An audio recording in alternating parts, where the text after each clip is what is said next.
la crise en tant que telle. Et si vous avez une crise, il va falloir gérer la crise. Ouais. Et puis il y a votre image, c'est-à-dire la communication de crise. Ce sont deux sujets à part qui sont très liés, mais ce sont deux sujets à part qu'il faut souvent aborder, envisager ensemble.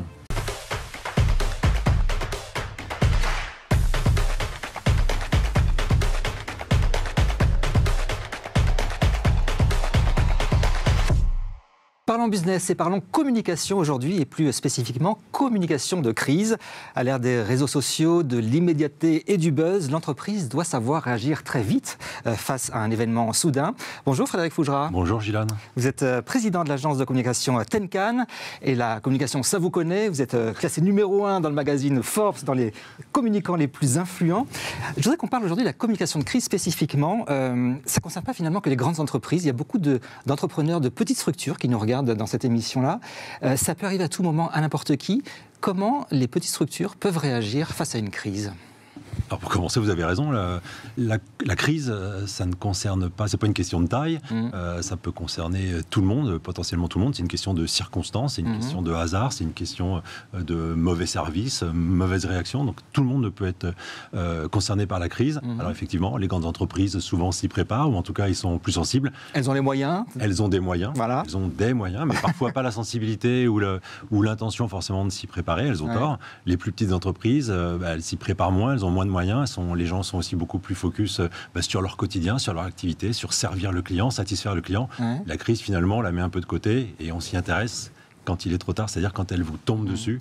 Donc effectivement, la priorité par rapport à la crise pour une entreprise, quelle qu'elle soit, c'est d'abord d'être conscient qu'elle peut vous tomber dessus. Déjà, le seul fait d'être conscient, c'est déjà une façon de s'y préparer. Oui, ça veut dire qu'à tout moment, on peut se dire il faut réorienter les choses. On va être quelque part plus vigilant, plus attentif. On va peut-être porter davantage son attention dans ses lectures, en regardant les réseaux, en lisant la presse sur des questions de crise, en se disant et moi, si c'était à moi que ça arrivait, qu'est-ce qui se passerait ? Et ensuite, effectivement, réfléchir à est-ce que je suis bien organisé, est-ce que je suis prêt à affronter une crise si mon entreprise, si mon siège brûle, je fais quoi demain ? Est-ce que j'ai encore un outil de production ? Est-ce que je suis encore capable de contacter mes clients ? Est-ce que je suis capable de payer mes fournisseurs ? Et mon image, ma réputation. C'est ça, il y a l'image et la réputation. Il y a deux choses. Qu'est-ce qui se passe ? Il y a le produit ou le service qu'on vend et il y a aussi l'image de marque. Et là, ça peut durer des années. Il y a effectivement deux choses qui souvent sont amalgamées, qu'il ne faut pas amalgamer. C'est la crise en tant que telle. Et si vous avez une crise, il va falloir gérer la crise. Et puis il y a votre image, c'est-à-dire la communication de crise. Ce sont deux sujets à part qui sont très liés, mais ce sont deux sujets à part qu'il faut souvent aborder, envisager ensemble. Alors parlons plus généralement de la communication. Vous avez lancé cette phrase devenue célèbre, la com est un métier. Comment une entreprise doit organiser sa communication ? Est-ce qu'il y a 2-3 méthodes que vous pourriez nous donner ? Évidemment, c'est un métier et vous pouvez vendre des services, mais qu'est-ce qu'on peut dire aux gens pour structurer, pour réfléchir à leur communication ? Encore une fois, c'est peut-être une question de conscience. La communication, c'est pas un gros mot dans l'absolu. C'est pas non plus ce qu'on va donner à faire à n'importe qui, parce que finalement, chacun peut donner son avis, mais en communication, un avis, c'est pas une compétence. Donc la communication, c'est pas ce qu'on distribue aussi à la personne dont on n'a pas envie de se séparer, mais plutôt que de la mettre... si le beau placard qu'on va lui trouver, c'est celui de la communication. Donc, ça c'est pas vraiment possible, parce que le pire ennemi de la communication, c'est quand même l'improvisation, l'amateurisme. Donc, si je dis que la com, c'est un métier, c'est parce que c'est une question de pratique, c'est une question d'expérience, et c'est ce qui vous donne de l'expertise. Et pour revenir directement à votre question, il y a une seule question qu'on doit se poser dans l'entreprise, en matière de communication, c'est la question du pourquoi. Pourquoi j'aurais à communiquer ? Parce que peut-être que vous n'avez pas à communiquer en réalité. Et donc, si vous n'avez pas à communiquer, vous n'avez pas à fantasmer sur le fait d'être présent sur les réseaux, de sortir un journal, une newsletter, de faire de la pub. Peut-être pas. Donc, c'est pourquoi. Est-ce que vous avez une intention ? Est-ce que vous avez un besoin ? Après, est-ce que vous avez des cibles ? Et si oui, qu'est-ce que vous avez à leur dire ? Qu'est-ce que vous avez à leur raconter ? Pas vous raconter vous, mais raconter quelque chose qui les intéresse, eux. Elles, les cibles. On ne communique jamais sans avoir réfléchi à l'objectif. À la question du pourquoi et avec quelle intention. Parce que souvent, quand on pense communication, on pense outil, on pense le livrable final. Il y a des gens qui vous disent, moi je veux une affiche, je veux un événement, je veux une page Facebook, je veux une newsletter. Mais pourquoi ? En fait, qu'est-ce que j'ai à raconter ? Est-ce que j'ai quelque chose à raconter ? Et il y a des activités où il est nécessaire de faire de la communication, parce que la communication, si je peux la résumer en 4 verbes, la communication, c'est promouvoir et valoriser. Donc, promouvoir et valoriser. Promouvoir et valoriser. Et de plus en plus, protéger et préserver. Et ça, c'est la partie communication de crise. Mais si vous faites le plus beau des travails, si vous proposez la plus belle des offres, le plus beau des services, le plus beau des produits, mais que vous ne le faites savoir à personne, alors il reste dans vos stocks et vous ne les vendrez pas. Donc il faut bien faire ce travail de promotion et de valorisation. Mais peut-être que votre métier fonctionne uniquement par le bouche à oreille. Peut-être que votre métier fonctionne par des tiers professionnels qui, quelque part, assurent ce lien entre vous, le producteur-vendeur et le client. Donc est-ce que vous avez besoin de communication ? Souvent oui, mais pas toujours. Comment, pourquoi et comment vous allez vous y prendre. Donc il faut produire l'intelligence nécessaire pour ensuite pouvoir vous valoriser et vous promouvoir, éventuellement vous préserver, vous protéger. Donc la communication à tout prix, c'est pas un objectif du tout. Non, c'est même au XXIe siècle où on dit qu'il faut communiquer, c'est pas du tout. Il faut au moins savoir pourquoi. Alors je le disais, vous êtes un célèbre DIRCOM, comme on dit, 35 ans à des postes de communication au plus haut niveau chez Foncia, Elior, Capgemini, Altran, Randstad et j'en passe. Et vous avez tout arrêté il y a 2 ans. Vous êtes devenu entrepreneur. Vous avez quitté les grands groupes pour une petite structure qui s'appelle Tenkan. Pourquoi est-ce que vous êtes lancé comme ça et changé de vie finalement ? Alors non seulement je suis devenu entrepreneur, mais en moins de 2 ans, j'ai participé à la création de 4 entreprises.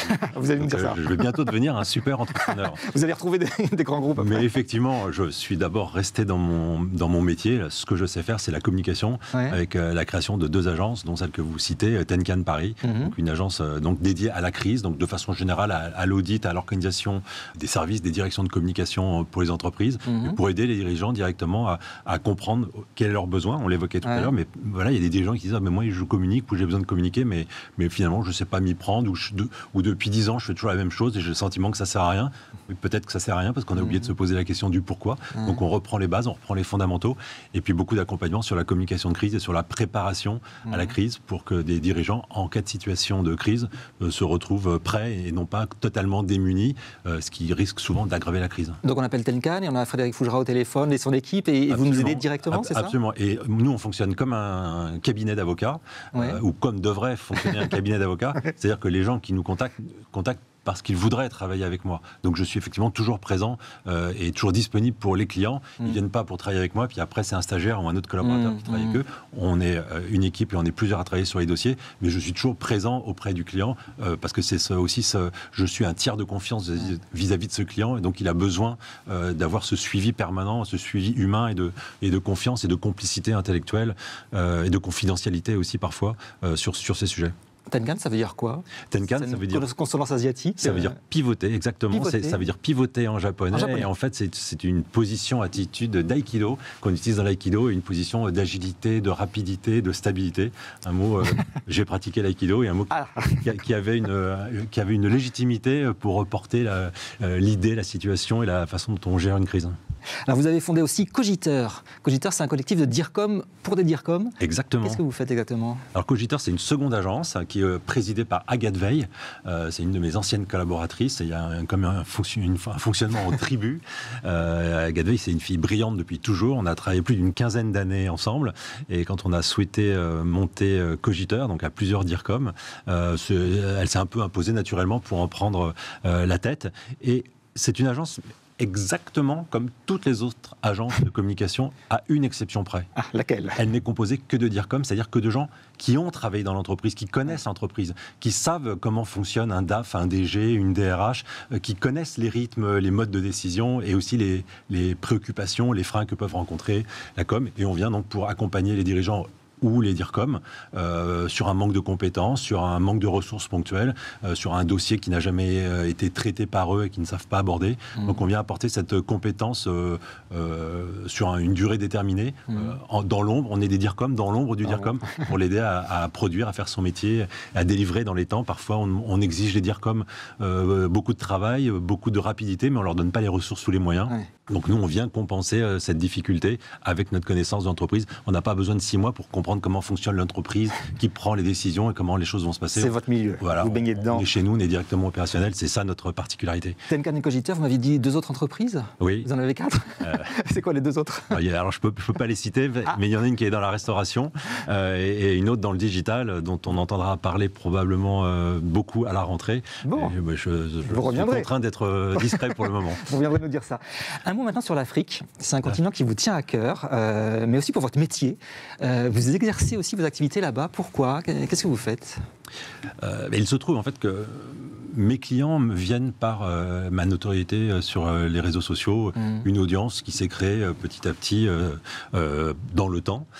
et un ancien collaborateur du président Tshisekedi, le président de la RDC aujourd'hui. La République démocratique du Congo. Exactement. Fait partie des premières personnes qui m'ont suivi. Ensuite, il y a aussi eu un journaliste qui est devenu parlementaire, qui aujourd'hui est ministre de la Culture, des médias et porte-parole du gouvernement, toujours de RDC.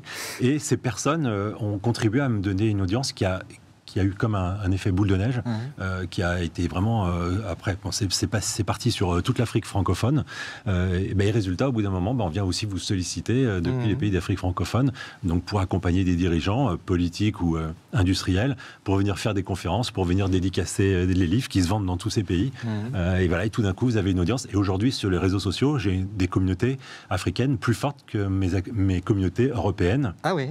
Et je pense que, enfin, j'en suis même certain que ma communauté congolaise est plus importante que ma communauté française. Alors évidemment, il y a plus de 100 millions d'habitants en RDC, c'est pas les mêmes échelles, mais voilà, ce sont des effets de levier qui vous mettent dans des situations, et voilà, et mon amour pour l'Afrique est venu en fait de l'amour qui m'a été transmis par les Africains.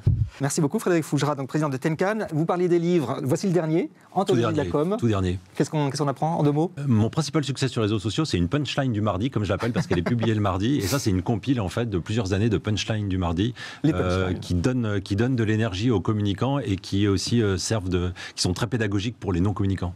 Eh bien, merci beaucoup Frédéric, et je dois préciser, merci monsieur le commandeur de l'Ordre national du mérite, c'est tout nouveau, félicitations, j'étais là pour la remise des médailles, bien méritée, bravo à vous. Merci Gilles. Merci de nous avoir suivis, on se retrouve bientôt bien sûr pour un nouveau numéro de Parlons Business.